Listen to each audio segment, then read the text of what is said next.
সবচেয়ে ভয়ঙ্কর জিনিস হলো কিয়ামত। এই 7টা বিষয় তোমাদের জীবনে আসার আগে আমলে মনোযোগী হোক।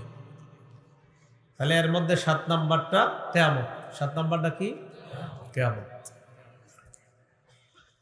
আল্লাহ পাক রব্বুল আলামিন এটাই বলেন, ইযা জুলজিলাতিল আরদু জিলজালাহা। বেঈমানরা কয় কিয়ামত কবে হবে? কিয়ামত হয় না কেন? আল্লাহ সূরা নাজিল করে দিলেন, যেদিন প্রচন্ড কম্পনে জমিন কাঁপতে থাকবে, সেদিন সব ধ্বংস হয়ে যাবে, সেদিন কিয়ামত হয়ে যাবে। এটাই হলো কিয়ামত। সেদিন কিয়ামত ঘটেই যাবে। সহিহ বুখারীর বর্ণনা 1036 নম্বর হাদিস। قال رسول الله صلى الله عليه وسلم, নবীজি বলেন, লা তাকুমুস সাআ, কিয়ামত হবে না হাত্তা ইউকবাজাল ইলম, ইলম উঠিয়ে না নেওয়ার আগ পর্যন্ত কিয়ামত হবে না। কিয়ামতের আগে ইলম উঠিয়ে নেওয়া হবে। কিয়ামতের আগে ইলম উঠিয়ে নেওয়া হবে। ইলম কিভাবে আল্লাহ উঠাবে কিয়ামতের আগে? এটা আবার বুখারীর 100 নম্বর হাদিসে আছে। قال رسول الله صلى الله عليه وسلم, নবীজি বলেন, ইন্নাল্লাহা লা ইয়াকবিজুল ইলমা ইনতিজাআন ইয়ানতাজিউহু মিনাল ইবাদ।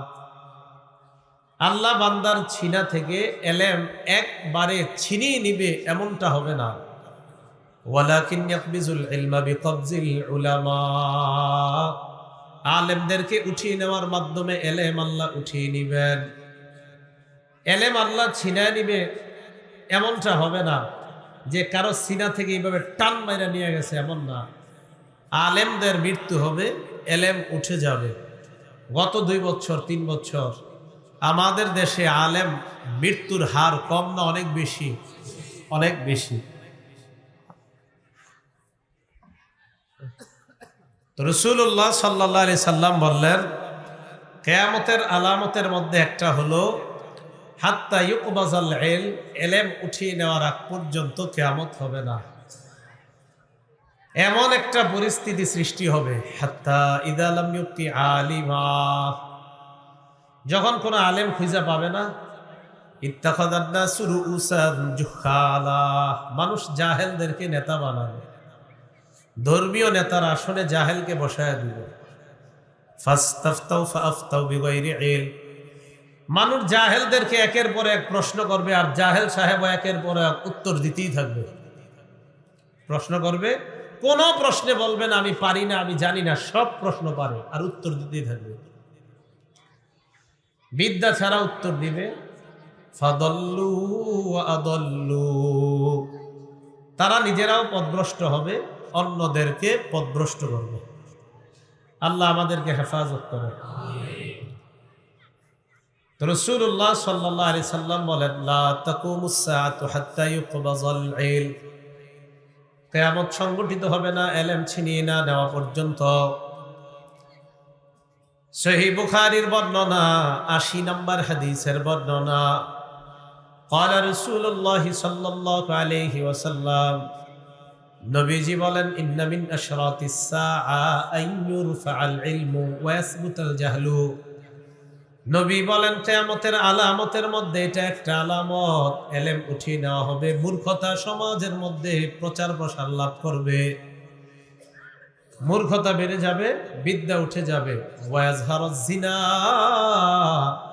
জিনা প্রকাশ্যে রূপ ধারণ করবে, প্রকাশ্যে জিনা হবে, প্রকাশ্যে জিনার রূপ ধারণ করবে। ওয়া ইউশরাবাল খামরু, মদ পান করা হবে। তো রাসূলুল্লাহ সাল্লাল্লাহু আলাইহি সাল্লাম বললেন, কিয়ামতের আলামত ইলম উঠে যাওয়া, মূর্খতা ছড়িয়ে পড়া।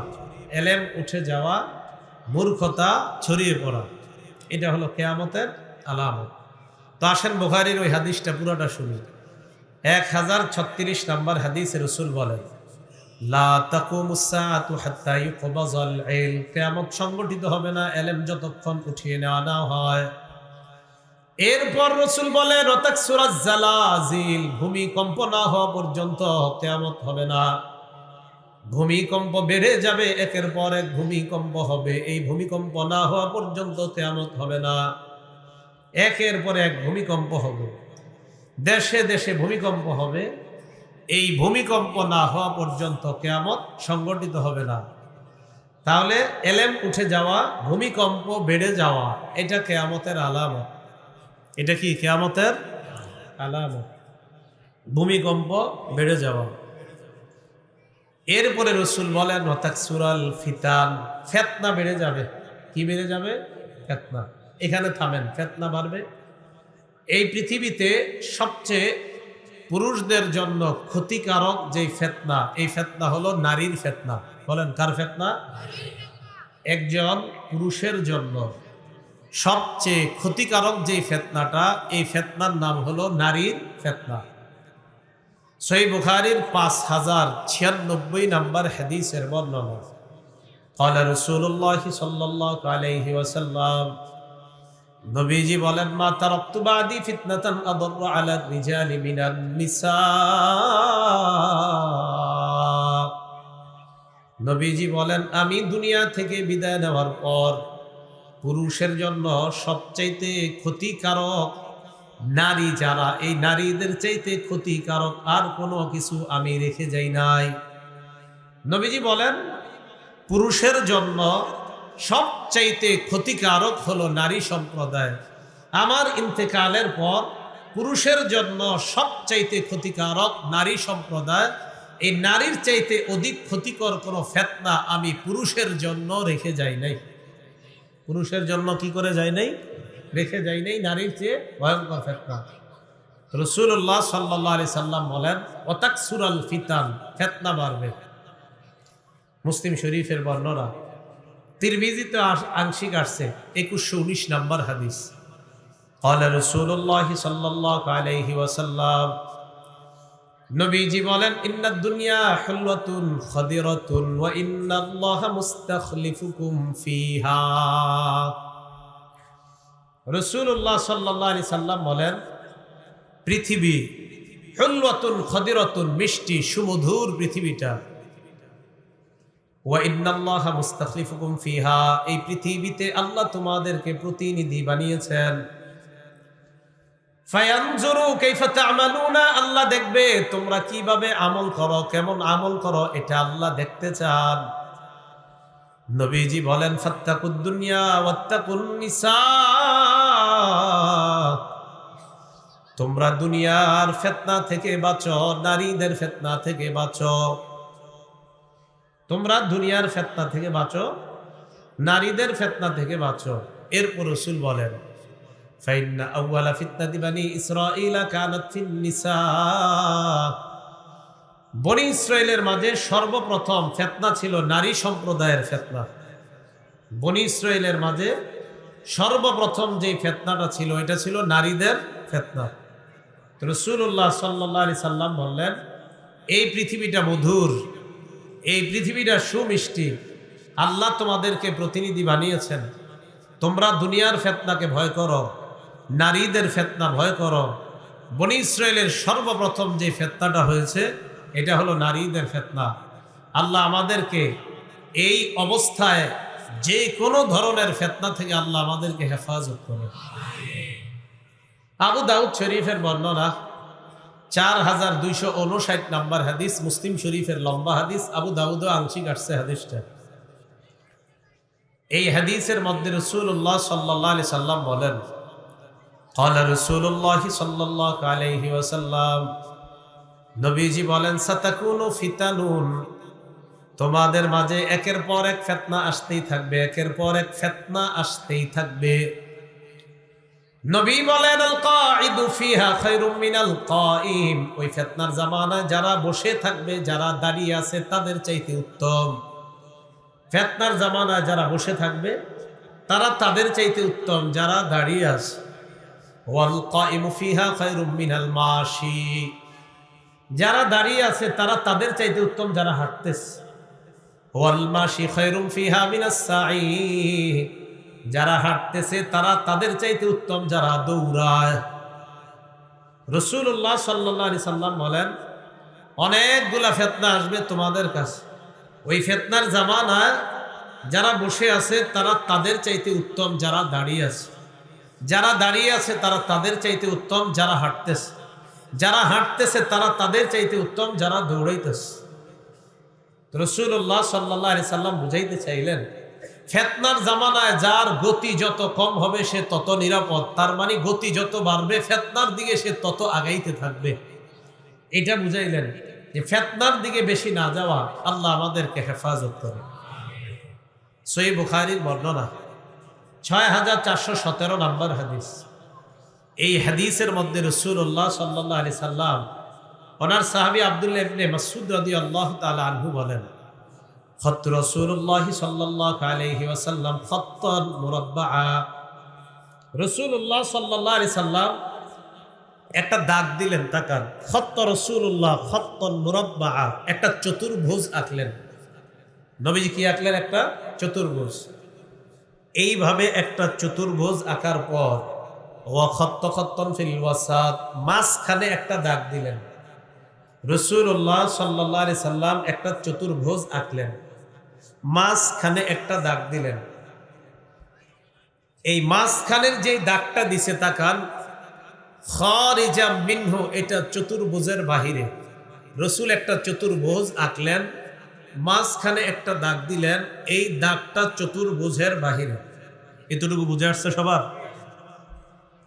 দাগ দেওয়ার পর রাসূলুল্লাহ সাল্লাল্লাহু আলাইহি ওয়াসাল্লাম এই মাঝখানের দাগটার চারপাশে খত্ত খুততান সিগারা, অনেকগুলা ছোট ছোট দাগ দিছে। আবার বলছি, চতুর্ভুজ, মাঝখানে দাগ, পাশে ছোট্ট ছোট্ট দুই পাশে অনেকগুলা দাগ। তাহলে বলেন তো, ছোট ছোট দাগগুলা কি চতুর্ভুজের বাহিরে না ভিতরে? আর লম্বা দাগটা? এতটুকু বুঝে আসছে? আচ্ছা, তো রাসূলুল্লাহ সাল্লাল্লাহু আলাইহি সাল্লাম বলেন, এই মাঝখানের যেই দাগটা, এটা দেখা বলেন হাদাল ইনসান, এটা হলো মানুষ। এটা কি? এবার আল্লাহ রাসূল বলেন, এই মানুষের চারপাশে যে দাগগুলা, হাদা আজালুহু, এটা হলো তার, এই চারপাশের দাগগুলা হলো তার জীবন। নবী বলেন চতুর্পাশের দাগগুলা তার জীবন, মাঝখানের দাগটা মানুষ, চতুর্পাশের দাগটা তার জীবন। ছোট ছোট যে দাগগুলা, এই দাগগুলাকে আল্লাহ রাসূল বললেন আল আরাজ, এই দাগগুলা হলো ফিতনা। দাগগুলা ফিতনা। নবীজি বলেন এই যে ছোট ছোট দাগগুলা, এটা হলো এক একটা ফিতনা। মানুষের জীবনে একটা ফিতনা যাবে, ওই ফিতনা থেকে বাঁচার পর আরেকটা ফিতনা আসবে, আবার ওই ফিতনা থেকে বাঁচবে, আবার আরেকটা ফিতনা আসবে। এইভাবে তার জীবনে ফিতনা আসতেই থাকবে। মাঝখানের দাগটা কি চতুর্ভুজের ভিতরে না বাহিরে? নবীজি বলেন এই যে মাঝখানের দাগটা, এটা মানুষ, চারদিকের দাগটা তার জীবন, আর দাগটা যে বের হয়ে যায় এটা হলো আমালুহু, তার আশা। আল্লাহ নবী বলেন মানুষের জীবন শেষ হয়ে যায়, তার আশাগুলা থেকে যায়। মাঝখানের দাগ বের হয়ে গেছে, এটা আশা, এই আশা থেকে যায়। ছোট ছোট দাগগুলা ফিতনা। ফিতনা তার জীবনে একের পর এক আসতেই থাকবে। একটা থেকে বাঁচবে আরেকটায় পড়বে, আরেকটা থেকে বাঁচবে আরেকটায় পড়বে। রাসূলুল্লাহ সাল্লাল্লাহু আলাইহি সাল্লাম বলেন এইভাবে তার জীবনটা শেষ হয়ে যাবে। ফিতনায় জর্জরিত জীবনটা এক সময় শেষ হবে। আর যে লম্বা দাগটা চতুর্ভুজের বাহিরে চলে গিয়েছে, এটা হলো তার জীবন, এটা মানুষ। তো মানুষ মারা যায়, তার আশাগুলা থেকে যায়। হাদিসের মাধ্যমে কয়েকটা শিক্ষা। একটা শিক্ষা হলো মানুষ তার জীবন ধারণ ক্ষমতার চাইতেও বেশি আশা করে। আরেকটা শিক্ষা, মানুষের জীবনে ফিতনা একের পর এক আসবে, একটা থেকে বাঁচবে তো আরেকটা পড়ে যাবে। রাসূল বলছে আমার শেষ উম্মতরা এই ফিতনায় খুব বেশি পড়ে। তাহলে আমরা একের পর এক পরীক্ষার সম্মুখীন হচ্ছি দিনের দিন, না কমতেছে না বাড়তেছে? বাড়তেছে। সেটা দলের নাম কোন, দলগত বলেন, বিভিন্ন বস্তু বলেন, গুনাহের মাধ্যম বলেন, সেটা করোনা ভাইরাস বলেন, সেটা পরে এক বাড়ছে, একের পর এক আসতেছে। আল্লাহ আমাদেরকে হেফাজত করেন। কোন হাদিস থেকে গেলাম? সহিহ বুখারীর 1036 নম্বর হাদিস থেকে আমরা ওয়াতাকসুরাল ফিতান, ফিতনা বাড়বে, এখান থেকে আমরা কয়েকটা হাদিস শুনলাম। তো রাসূলুল্লাহ সাল্লাল্লাহু আলাইহি ওয়াসাল্লাম বলেন, ওয়ায়াতাকারাবাজ জামান ওয়ায়াতাকারাবাজ জামান, সময় সংকুচিত হয়ে যাবে, মানুষ সময়ের মধ্যে বরকত পাবে না। আগের জামানার মানুষ ফজরের নামাজের পর হাঁটতে হাঁটতে অনেক দূর চলে যাইত, আবার জোহরের আগে বাড়িতে আসতে পারতো। এখন ফজরের পর আপনি ওই পর্যন্ত যাইতেই লাগবে মাগরিব। নবীজি বলেন, ওয়াতাকারাবাজ জামান, কিয়ামতের আগে সময় সংকুচিত হয়ে যাবে, সময়ের মাঝে মানুষ বরকত পাবে না। বরকত পাবে কিভাবে? ফেসবুকটা চালায় যখন বসবে, বলবে একটু পরে একটু পরে একটু পর, করতে করতে দেখা যায় 6 ঘন্টা চলে যায়, আসল কাজের কাজ হয় না। কি ঠিক? ঠিকটা কি? এটা নিয়ে বসে যে চিন্তা করে 2 মিনিট একটু ওই হাদিসটা দেখবো, তো এটা খুঁজতে গিয়ে ঢুকে আপনার বাস চলে যাচ্ছে, একের পর এক সময় চলে যাচ্ছে। বিবি খাইতে ডাকে, নাস্তায় ডাকে, পানিতে ডাকে, হজরতের কোনো খবর নেই। রাসূলুল্লাহ সাল্লাল্লাহু আলাইহি সাল্লাম বললেন, সময় সংকুচিত হয়ে যাবে, সময়ের বরকত পাবে না মানুষ। তাহলে তাকসুরাজ জালাজিল, ভূমিকম্প বাড়বে। বলেন তো, ভূমিকম্প একটা হবে না, অসংখ্য অগণিত হবে? অনেকগুলো হবে। জালা তাকসুরা বলছে, ভূমিকম্প অনেক হবে, প্রচুর ভূমিকম্প হবে। খুব মনোযোগ সহকারে বুঝেন। ভূমিকম্প যে হবে, আসল ভূমিকম্পের মাধ্যমে কি হবে আমরা জানলাম। আসল ভূমিকম্প যখন হবে কিয়ামত হয়ে যাবে, বা সব শেষ, ফিনিশড। এই আসল ভূমিকম্পের আগে যে ভূমিকম্পগুলো হবে, এটা হলো কিয়ামতের আলামত। বলেন সবাই, কি এটা? কিয়ামতের। বুখারীর 1036 নম্বর হাদিসে যে রাসূল বলছে তাকসুরাজ জালাজিল, ভূমিকম্প বাড়তে থাকবে, এটা কি আসল ভূমিকম্প না কিয়ামতের আলামত? এটা কারণ আসল ভূমিকম্পে তো কি হয়ে যাবে? কিয়ামত হয়ে যাবে, সব শেষ হয়ে যাবে। আচ্ছা, হাদিসটা শেষ করি, পরে এই বিষয়টা আবার আলোচনা করতেছি। রাসূল বলেন, ওয়াকসুরাল হারজু, খুন খারাপি বেড়ে যাবে। আপনাদের নদীর মধ্যে লাশ ভাসতে থাকবে, পাবেন। বস্তার ভিতরে লাশ পাবেন, নাম পরিচয় নাই এমন পাবেন, পরিচয় আছে এমনও পাবেন, পরিচয়হীন লাশ এমনও পাবেন। হাত্তা ইয়াকসুরা ফীকুমুল মাল, সম্পদ এত বাড়বে, বাড়তে বাড়তে কারো কারো সম্পদ ফায়াফিদ, বাড়তে বাড়তে উপচে পড়বে, সে নিজেও জানবে না তার কি পরিমাণ সম্পদ। এই জাতীয় ধনী মানুষ আসেনি? আচ্ছা, তাহলে আসেন আমাদের মূল আলোচনায় যাই, যে কিয়ামতের আগে ভূমিকম্প, আসল ভূমিকম্পে কিয়ামত হয়ে যাবে, এর আগে ভূমিকম্প হবে। এই ভূমিকম্পগুলা কি আসল ভূমিকম্প না কিয়ামতের আলামত? এই ভূমিকম্প কেন হবে? কথা বুঝে আসছে? প্রথমে জানলাম এটা কিয়ামতের আলামত, আর কিয়ামতের আলামত নামক যে ভূমিকম্পটা, এটা কেন হবে? এক কথায় জবাব, সবাই বলেন, আমাদের পাপ বেড়ে যাওয়ার কারণে। বলেন। তাহলে আপনাদেরকে প্রশ্ন করি, যেই ভূমিকম্পে পুরা দুনিয়া ধ্বংস হবে, এর আগে যেই ভূমিকম্পগুলা হবে, এগুলা কি কিয়ামতের? কিয়ামতের আলামত নামে যেই ভূমিকম্পগুলা হবে, এগুলা কেন হবে? পাপ বেড়ে গেলে যে ভূমিকম্প হবে, এটার দলিল কি?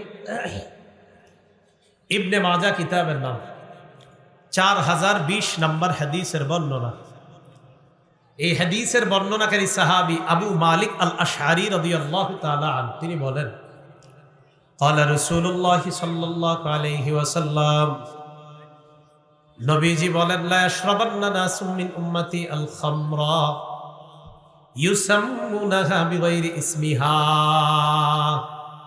আমার উম্মতের একদল মদ পান করবে, মদের নাম অন্য নাম দিবে, ওই নাম অন্য নাম দিয়ে তারা মাদক সেবন করবে।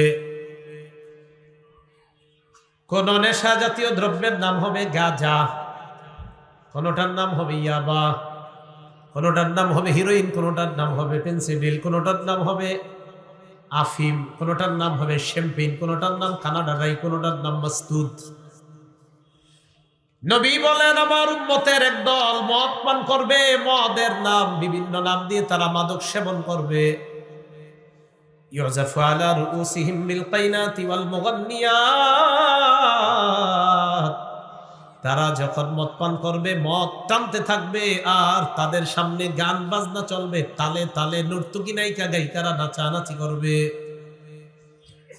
একদিক দিয়ে মদ পান চলবে, অন্য দিক দিয়ে নাচানাচি হবে, গায়িকারা গান গাবে, নায়িকারা নাচতে থাকবে। রসুল বলছে এটা হবে। কবে হবে এটা? আর কয়দিন পরে? হ্যাঁ, চলতেছে চলতেছে মানে আর 2 দিন পরেই হবে। এটা এই 2 দিন পরেও হবে, মানে চলতেছে তো 2 দিন পরে ভয়ঙ্কর রূপে পুরো দুনিয়াতে হবে। এটা মদ পান করা হবে, গান চলবে আর বাজনা বাজতে থাকবে। রাসূলুল্লাহ সাল্লাল্লাহু আলাইহি সাল্লাম বলেন, ইয়াকসিফুল্লাহু বিহিমুল আরদ, আল্লাহ তাদেরকে চাইলে জমিনের নিচে ধসিয়ে দিবেন। কোথায় ধসিয়ে দিবেন? তুরস্কে জমিনের নিচে ধসাইছে। আল্লাহ শিক্ষা দিতেছে, দেখো অপরাধ যদি বাড়ে, আমি তোমাদেরকে জমিনের নিচে ধসিয়ে দেওয়া আমার জন্য কোনো ব্যাপার না, মাত্র 45 সেকেন্ডের খেলা একটা দেখায় দিচ্ছে। ওয়ায়াজআলু মিনহুমুল কিরাদাতা ওয়াল খানাজির, তাদের কাউরে আল্লাহ শুকর বানায় দিবে, কাউরে আল্লাহ বানর বানায় দিবে, কাউকে শুকর বানায় দিবে। আবার আগের কথায় আসেন, আসল কিয়ামত যখন হবে, আসল ভূমিকম্পে কিয়ামত হয়ে যাবে। এর আগের কিয়ামতের আগে যে ভূমিকম্পগুলো, এইগুলা কিয়ামতের আলামত। কিয়ামতের আলামত নামে যে ভূমিকম্পগুলো হবে, বলেন তো কেন হবে? আমাদের পাপ বেড়ে যাওয়ার কারণে। এতটুকু বুঝে আসছে তো সবার?